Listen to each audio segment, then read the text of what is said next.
Despite my earlier arguments, which you can see right here, the link above, where I questioned whether Denzel truly fit the role in terms of appearance, there's no denying the force of his performance. His acting is magnetic and his star power indisputable, which I think is the real reason he was casted, not for resemblance, but for resonance. So today I turn my attention to Macrinus, to his most commanding moments, and to how the legendary Denzel Washington didn't just play the part, he claimed it. Scene after scene, his presence commands the screen, guiding the tides of power and propelling the story forward to its thunderous climax. As always, spoilers ahead as I will be recapping everything so far leading up to these scenes. But if you don't need the timestamps below to skip ahead to the meat and potatoes. This is a Macrinus focused video, so I'm going to be starting from where we're introduced to Macrinus and only vaguely touching on Lucius where it's necessary. After a brutal battle at Numidia, a kingdom in northwest Africa which Lucius had lost and was therefore captured, Lucius is brought forth before a crowd of onlookers as he must now fight to stay alive. Among the onlookers is Macrinus, a sharp-eyed businessman and seasoned opportunist, always on the hunt for the next rising star in the Gladiator pits. Played by Denzel Washington, Macrinus is cunning, calculating, and quietly consumed by his own dark ambitions. Once a slave, now a free man, he moves through the world with power and a purpose.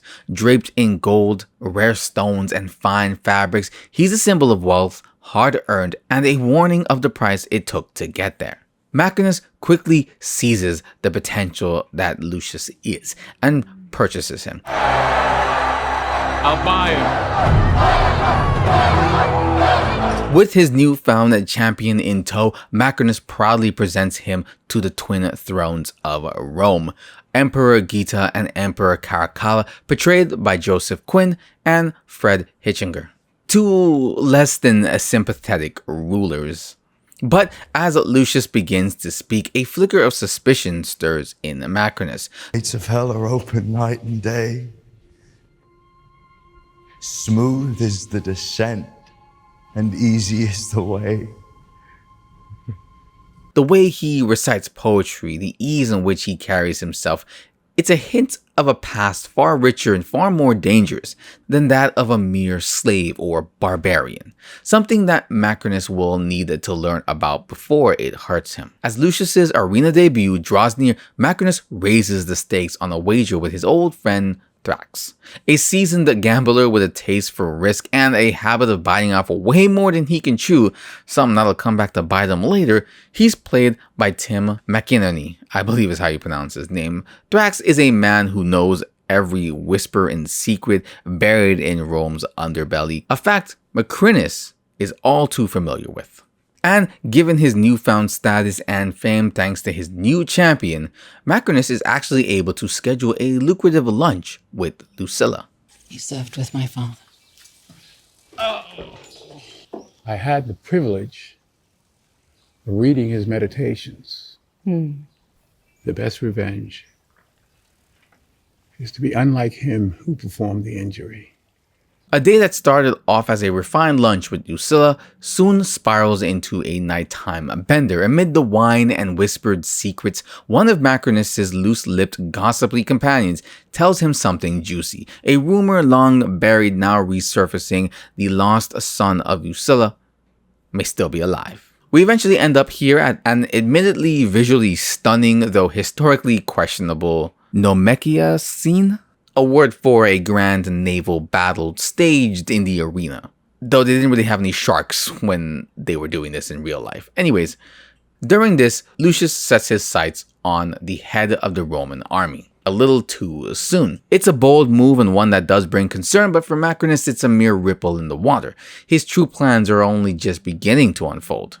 Prax, now 10,000 denarii deep, Macrinus has come to collect. From this point, the tides begin to shift. Macrinus uncovers whispers of a daring plot, a conspiracy to overthrow the brother emperors, and free the gladiator who now commands the people's gaze.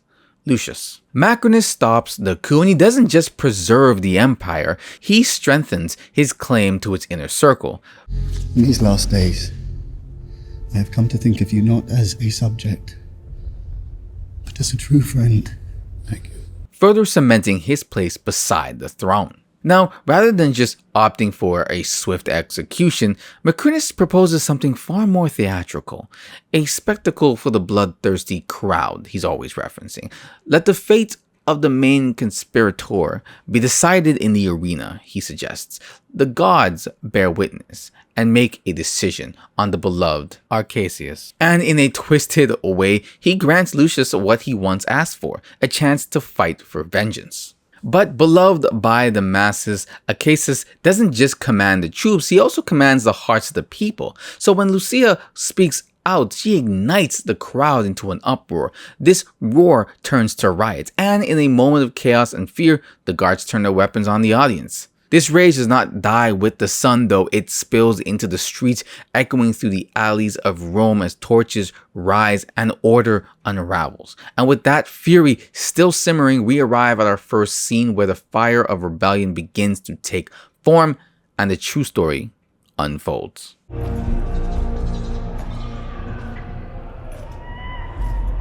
We open this scene with a slow, low-tracking shot following Macrinus. The music gently fades away as we reach our mark, creating an atmosphere thick with menace. He's no mere snake in the grass. This is a trickster demon, a shadow weaving his dark magic.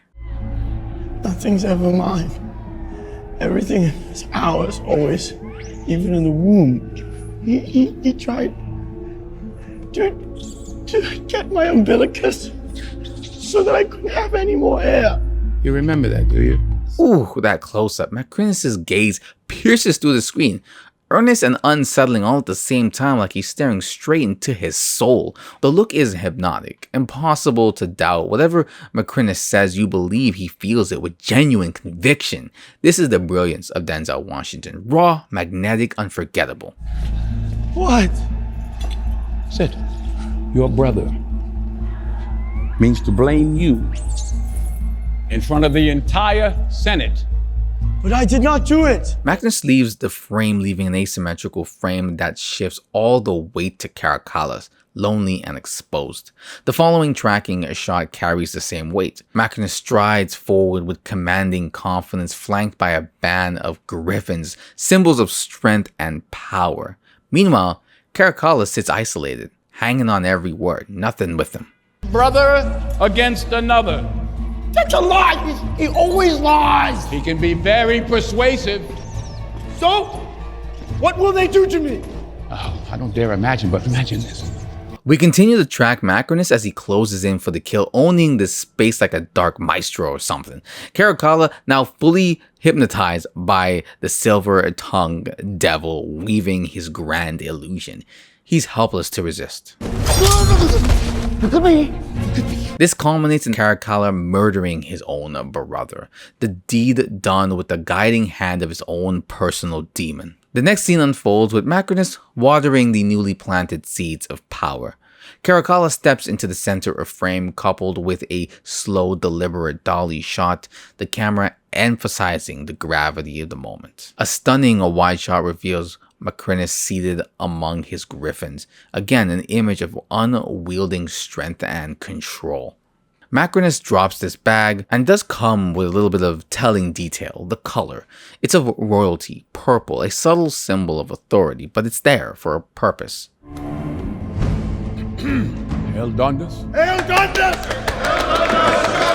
But moving along to what I'm calling a coronation frame, because I just love how it looks, it's so powerful. It's almost like a holy ascent. It's symmetrical with two white angelic figures flanking the scene, a gargantuan statue looming behind, and a third eye hinting at a deeper knowledge and unseen truth. Caracalla takes his leave, and Macrinus begins the next phase of his plan, issuing his first dark order.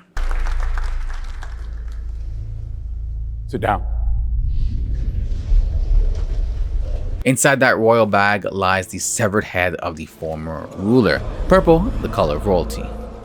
Gita's head is in the bag. Each shot that follows mirrors the power dynamic of the assembly.